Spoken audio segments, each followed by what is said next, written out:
Hi everybody, it's me Joseph. Today we're discussing the art of scrying, which is a form of divination using a mirror or some kind of smooth surface, even a bowl of water. By looking at the surface from a meditative state of mind, one often sees images that are presented or even direct communications from guides or others who might have a message for us. It's an ancient form of divination that's been used for millennia. And today we're going to look at some of the aspects of how to apply it in our everyday life. So come with me as we peek beyond the veil. It's always important to approach any form of divination with a sense of reverence, and it's always wise to do some kind of protection work at the beginning of any operation. I advise doing some kind of prayer from your own tradition or some kind of invocation at the beginning, calling on the divine power of the universe to protect you and to make sure that only the highest information and relevant information comes through to you in your scrying session. Setting up the stone or the mirror in a dark room is a good idea so that you can enter into a meditative state more easily. And some practitioners use candles and incense. The tools are really meant to just assist us in entering into a different state of consciousness where we're receptive to receiving psychic images and to develop the faculty of clairvoyance. Once everything is set up, it's important to breathe and calm yourself and center yourself and try to clear your mind so that you'll be open to receiving the images in the mirror. Some practitioners ask a question at this stage, and they allow the thoughts in their mind as they're calming themselves to center around the question that they want answered. At this point, it sometimes is advisable to call upon your guide if you work with spirit guides in order to act as an intermediary between others who might have other information that you might need or who might have the answers that you're looking for.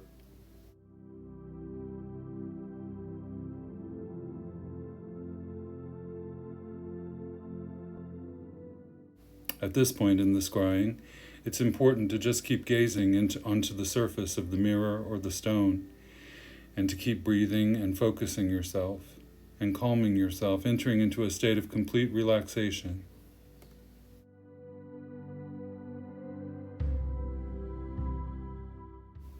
After a few minutes of meditative contemplation and looking at the mirror from a meditative state, the surface of the mirror may begin to cloud up, or you might begin to see specks of light coming together and forming images or symbols. It's different for everyone when they approach the art of divination. Some practitioners at this point begin to hear subtle messages, which is called clairaudience. It's different for everyone, and these practices can trigger different kinds of extensions of our physical senses. I always think it's helpful to keep a journal or my book of shadows next to me when I'm doing the session, so that afterward I can record what I saw. Sometimes the images that we see are similar to images that appear in dreams or even in mythology from a collective point of view. And after the fact, sometimes meanings become more clear.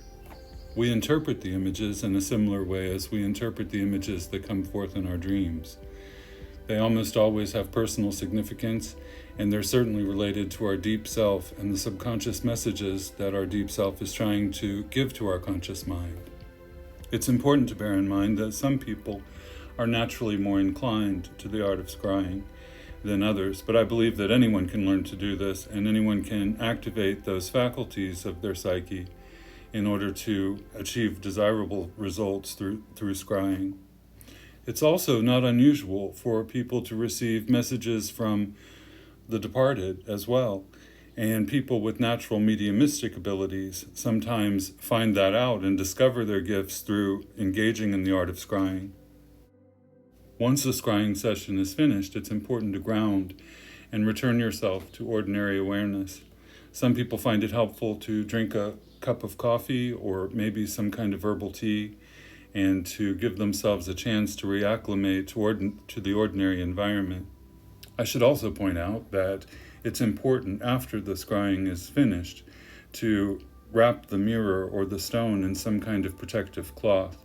It's thought to protect the stone or the mirror from unwanted vibrations or energies that might contaminate future workings or that might influence sensitive people in the environment. It's just not a good idea to leave it lying around where anyone can look into it or pick it up or what have you. It's also always a good idea at the end of any kind of working to do some kind of thanksgiving, affirmation, or even prayer, depending on how you look at it and what your perspective is, and to thank the universe for providing the opportunity for getting the information. The powers that be love a spirit of gratitude.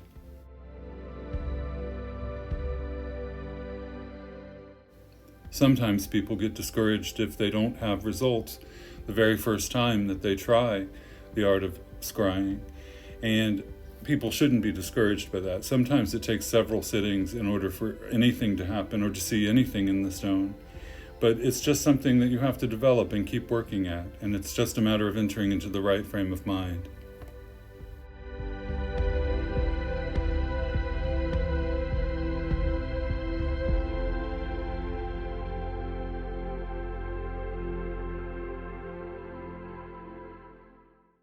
I hope everyone has found this helpful, and I hope everyone is having a great day. If you haven't already, hit that subscribe button, and as always, let's look forward to a day when the world is united in human rights and in equality for everyone. Blessed be.